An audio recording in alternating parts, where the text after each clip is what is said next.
Hi viewers, welcome to our channel. ప్రస్తుతం మనతో పాటు సీనియర్ జర్నలిస్ట్ దామ బాలా సార్ వారితో మాట్లాడారు. నమస్కారం సార్. నమస్తే సార్, లగడపాటి సర్వే కూడా వచ్చింది. ఇది రాష్ట్రంలో హంగ్ వస్తుంది అని చెప్పినట్టుగా వార్తలు అయితే రావడానికి చూస్తున్నాం సార్. అసలు లగడపాటి సర్వే వచ్చిందా రాలేదా ఏం చెప్తుంది సార్? లగడపాటి మామూలుగా ఒకప్పుడు వెరీ పాపులర్. ఆయన చెప్తే చాలా దగ్గరగా ఉంటుంది అనుకునేవాళ్ళు. కానీ ఆయన 2019లో బొక్క బోర్ల లేకపోతే ఏమన్నా చెప్పచ్చు అలా పడ్డాడు కింద. సో ఆయన కూటమి బ్రహ్మాండమైన మెజార్టీతో వస్తుందన్నాడు. రివర్స్లో వచ్చింది. అప్పటి నుంచి ఆయన కనబడట్లేదు, వినబడడం కూడా లేదు. అయితే ఇప్పుడు ఒక సర్వే, లగడపాటి సర్వే అని సర్క్యులేట్ అవుతుంది. అందులో నాకు వచ్చిన మెసేజ్ చూస్తే లగడపాటి మధు చేశారు. ఈయన లగడపాటి రాజగోపాల్ కాదు, లగడపాటి వాళ్ళ బ్రదరు మధు చేశాడు. మేబీ ఆయన గైడెన్స్ ఇచ్చి ఉండొచ్చు రాజగోపాల్ అని ఒక సర్వే సర్క్యులేట్ అవుతుంది. బట్ ఆ సర్వే లోపల మాత్రం లగడపాటి మధు పేరు కానీ రాజగోపాల్ పేరు కానీ ఏ పేరు లేదు. స్మార్ట్ పోల్ సర్వే అని ఉంది. పేరు దగ్గర ఎన్ శ్రీనివాసరావు, మాచవరం, విజయవాడ అని ఫోన్ నెంబరు, అడ్రస్ ఉంది అన్నమాట. సో ఇది మధు చేయించాడు వీళ్ళ దగ్గర అనేది చెబుతున్నారు. ఈ టీంలో ఎక్కువ భాగం ఆరా మస్తానికి పనిచేసిన టీమే గ్రౌండ్ లెవెల్లో ఈ లగడపాటి మధు సర్వే కూడా పనిచేశారని చెప్తున్నారు. ఈ సర్వే ఇప్పుడు ఒక సంచలనంగా మారుతుంది. దీనికి కారణం ఏంటంటే ఆల్మోస్ట్ హంగ్ వస్తుందేమో అనిపించేట్టుగా ఉంది ఈ సర్వే.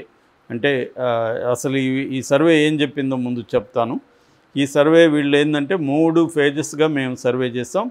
ప్రీపోల్ 2 ప్రీపోల్ సర్వేలు చేస్తామని చెప్తున్నారు. ఒకటేమో ఏప్రిల్ నుంచి అక్టోబర్ 2023 2023 ఏప్రిల్ నుంచి అక్టోబర్ వరకు ఒక సర్వే చేశారు. అది 95 నియోజకవర్గాల్లో 60,000 మంది శాంపుల్స్తో చేశారు. అది first prepoll survey. Second prepoll survey 20th మార్చి నుంచి 2024లో 20th మార్చి నుంచి 11th మే వరకు చేశారు. ఇది 147 నియోజకవర్గాల్లో 75,000 మందితో చేశారు. శాంపుల్ 75,000 మందిని చేశారనమాట. ఇది సెకండ్ ప్రీపోల్ సర్వే.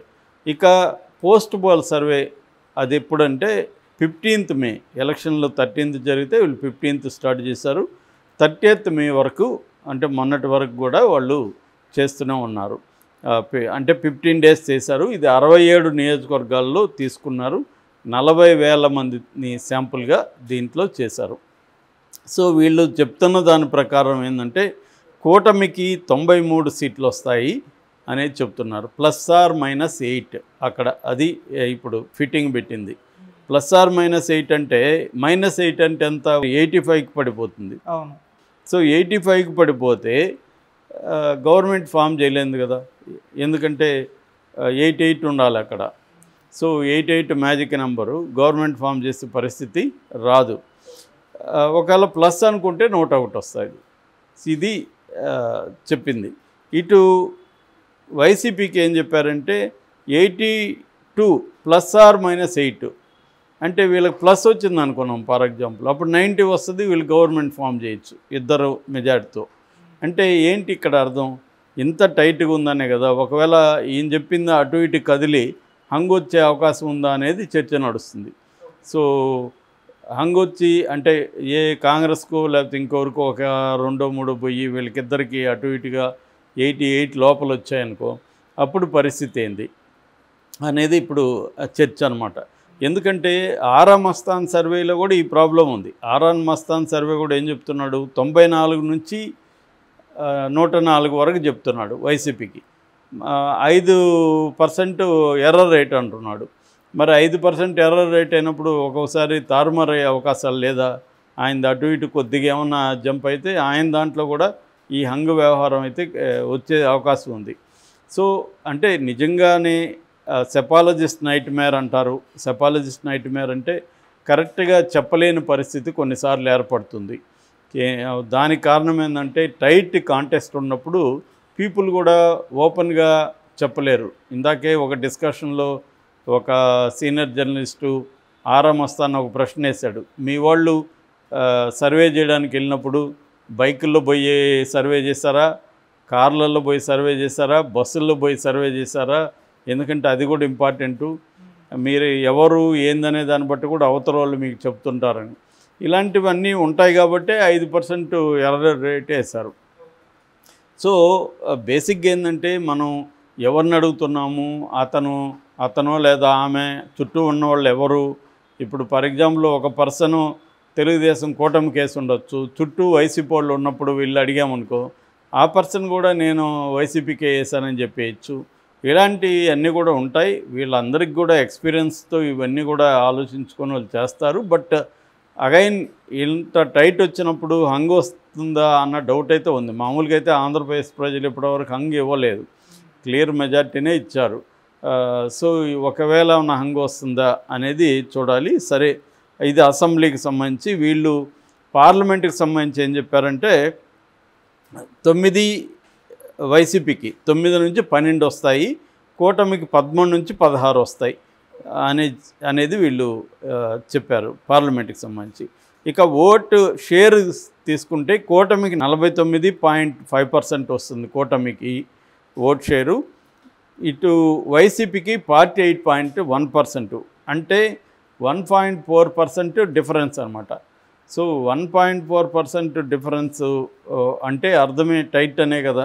1%, 1.4 అంటే పెద్ద ఏం ఇది లేదు. సో 1% ప్లస్ తేడాతో ఎవరు గెలుస్తారనేది చెప్పడం చాలా కష్టం. వీళ్ళు ఒక రకంగా ఇద్దరిని ఇబ్బంది పెట్టినట్టే. ఈ సర్వే చూస్తే ఇటు వైసీపీలోనూ కంగారు ఉంటుంది, అటు తెలుగుదేశంలో కూడా కంగారు ఉంటుంది. సో అది వీళ్ళు చెప్తున్నారు. అట్లాగే వీళ్ళు ప్రీ పోల్కి పోస్ట్ పోల్కి తేడా కూడా చెప్పారు. కూటమి ప్రీ పోల్లో పార్టీ 7.1% ఉంటే పోస్ట్ పోల్లో పార్టీ 9.5%కి పెరిగింది. అంటే దాదాపు 2.4% కూటమికి పోస్ట్ పోల్లో పెరిగింది. అంటే మేబీ వీళ్ళు చేసిన దానికి ఆ పోలింగ్ జరిగిన నాటికి తేడా కనబడుతుంది. అదే వైసీపీకి పెద్ద పెరగల. వైసీపీకి ప్రీ పోల్లో పార్టీ 8.3% ఉంటే పోస్ట్ పోల్లో పార్టీ 8.1%కి తగ్గింది. అంటే 0.2% తగ్గింది వాళ్ళకి. అది పెద్ద తగ్గినట్టు కాదు, నెగ్లిజిబుల్. ఇక నోటా, కాంగ్రెస్, అదర్స్ అందరినీ కలిపేసి వీళ్ళు ప్రీ పోల్లో 4.6% ఉంటే అది పోస్ట్ పోల్లో 2.4%కి తగ్గిపోయింది. అంటే తేల్చుకోలేని వాళ్ళు లేదా కాంగ్రెస్కి వేద్దాం అనుకున్న వాళ్ళు కూడా కూటమికి వేస్తున్నట్టుగా అర్థం చేసుకోవచ్చు. అంటే జగన్ వ్యతిరేక ఓటు కూటమికి వెళ్ళింది తప్ప జగన్ వ్యతిరేక ఓటు అనేది పెద్దగా కాంగ్రెస్ పార్టీ చీల్చలేదు, అంటే షర్మిల చీల్చలేదు అనేది ఒక అభిప్రాయం. ఈవెన్ ఆరామస్థాన్ కూడా ఏం చెప్తున్నాడు, షర్మిల జగన్ ఓటే చీల్చింది, దాదాపు 3% చీల్చింది, దీనివల్ల అనేక చోట్ల వైసీపీకి ఇబ్బంది అయింది, దాదాపు 3 ఎంపీ సీట్లు వైసీపీ దీనివల్లే కోల్పోతుంది అనేది కూడా ఆరామస్థాన్ కూడా చెప్తున్నాడు. అంటే ముందు నుంచి కూడా ఒక డౌట్ ఏంటంటే షర్మిల జగన్ ఓట్లు చీలుస్తుందా, జగన్ వ్యతిరేక ఓటు చీలుస్తుందా. జగన్ వ్యతిరేక ఓటు చీలిస్తే కూటమికి నష్టం, జగన్ ఓటు చీలిస్తే జగన్కి నష్టం. సో ఇప్పుడు వస్తున్న మనకున్న అంచనాల ప్రకారం షర్మిల జగన్ ఓటునే చీల్చినట్టుగా కనబడుతుంది. ఆ మేర కూటమికి షర్మిల వల్ల నష్టం లేదు. ఇది ముందు నుంచి గ్రహించాడు కాబట్టి చంద్రబాబు ఈమెకు ఇంపార్టెన్స్ ఇవ్వడం, మీడియాలో ఈమెను హైలైట్ చేయడం, తెలుగుదేశం మీడియాలో అవన్నీ చేస్తున్నారు. సొంత చెల్లెళ్ళకే అన్యాయం చేస్తాడనే నేరేటివ్ను కూడా బలంగా తీసుకెళ్లారు.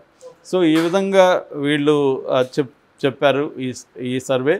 ఇక వీళ్ళు ప్రముఖుల మెజార్టీలు కూడా చెప్పారు. జగన్ 75,000 మెజార్టీతో గెలుస్తున్నాడు అనేది కూడా ఈ సర్వే చెప్తుంది. చంద్రబాబు నాయుడు 65,000 మెజార్టీతో కుప్పం నుంచి గెలవబోతున్నాడు. పవన్ కళ్యాణ్ 40,000 మెజార్టీతో గెలవబోతున్నాడు పిఠాపురం నుంచి. నారా లోకేష్ కూడా మంగళగిరి నుంచి 40,000 మెజార్టీతోనే గెలుస్తున్నాడు. నందమూరి బాలకృష్ణ హిందూపురం నుంచి 30,000 మెజార్టీతో గెలుస్తున్నాడని కూడా ఈ సర్వే చెప్తుంది. సో ఓవరాల్గా ఈ సర్వే ఒక రకమైన హంగ్ సిచ్యువేషన్ ఆంధ్రప్రదేశ్లో వస్తుంది అనేది చెప్తుంది. ఇది కొద్దిగా ఆరామస్థాన్ పరిస్థితి కూడా అలాగే ఉంది. ఎందుకంటే ఆ ఎర్రర్ రేట్ 5% తీసుకుంటే వీళ్ళేమో +or -8 ఇచ్చారు. సో కాబట్టి కొద్దిగా టఫ్గానే ఉంది.